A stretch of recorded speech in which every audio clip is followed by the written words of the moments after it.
اعمال جاندار بنے، یہ بتلانا ہے مجھے. اللہ کا دھیان صحیح ہو. اب یہ اللہ کا دھیان کیسے صحیح ہو؟ اس کا طریقہ اللہ کا ذکر کرنا، قرآن کی تلاوت کرنا، اور یہ جو مسنون دعائیں ہیں اس کو مانگنا. میں سچ کہتا ہوں ایسا اللہ کا دھیان جمے گا تم کو کہ بس مزہ آ جائے گا. اللہ کا دھیان جب جمنے لگے گا نا تو میں سچ کہتا ہوں اتنا مزہ آئے گا زندگی گزارنے میں مزہ آئے گا. اس لیے کہ یہ کام دنیا ہی میں ہم کر سکتے ہیں، مرنے کے بعد تو پھر اس کا بدلہ ہے. اللہ کا دھیان جمانے کے واسطے چند باتیں یاد رکھو. ایک تو اللہ کا ذکر ہے، خوب دھیان جما کر اللہ کا ذکر کیا جائے. اور ذکر کے اندر یہ 6 تسبیحیں بتائی جاتی ہیں، اس کو معمولی مت سمجھو. یہ 6 تسبیحیں خوب اللہ کا دھیان جما کر کی، سبحان اللہ والحمد للہ ولا الہ الا اللہ واللہ اکبر، ساتھ میں اگر ولا حول ولا قوت الا باللہ العلی العظیم، اللہ کا دھیان جما کر یہ تسبیح پڑھی جائے. اور درود شریف اور استغفار بھی پڑھنے کی ایسی مشق کرو کہ جیسے ایک مجرم معافی مانگ رہا ہے، یہ انداز ہو استغفار کا.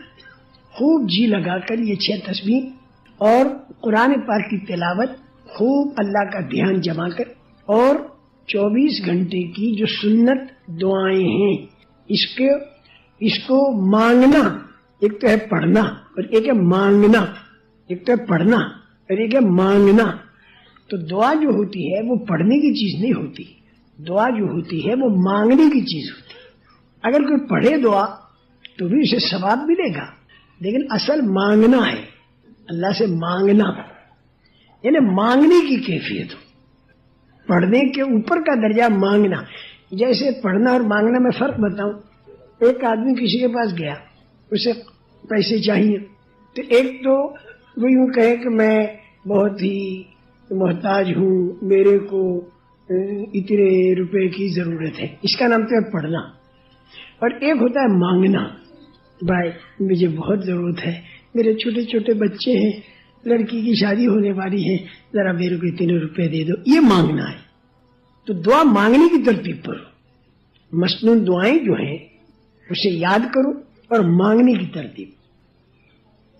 اب رات کو آپ سو رہے تو سوتے وقت میں جو دعا ایک تو یاد ہے بہت زبانی کی فر فر فر فر پڑھ دی، ثواب اس کا بھی ملے گا.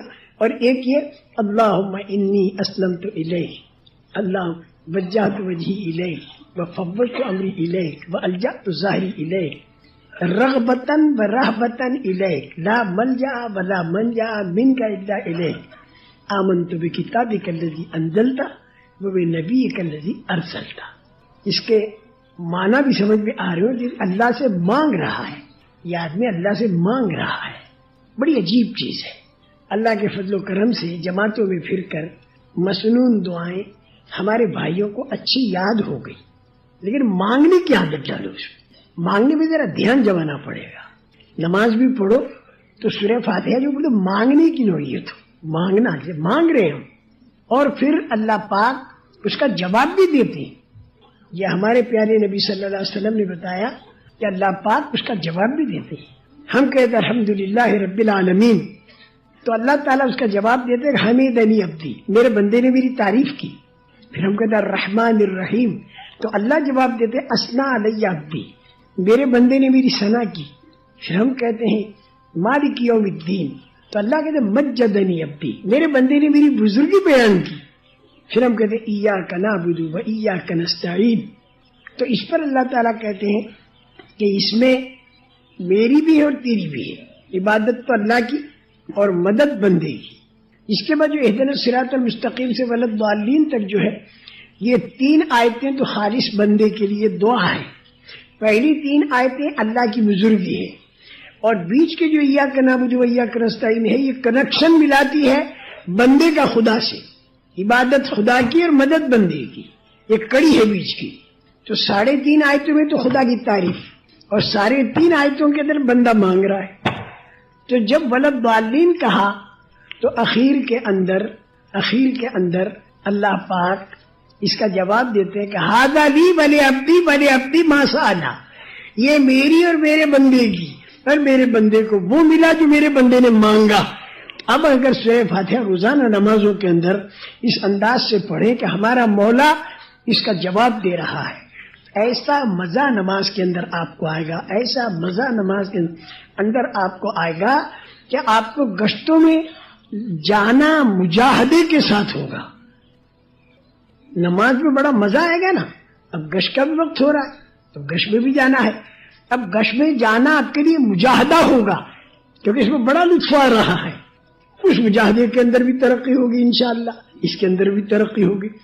تو پھر میں کہتا ہوں تھوڑا بھی وقت اگر آپ کو نماز کا ملا تو انشاءاللہ تار سے تار مل جائے گا.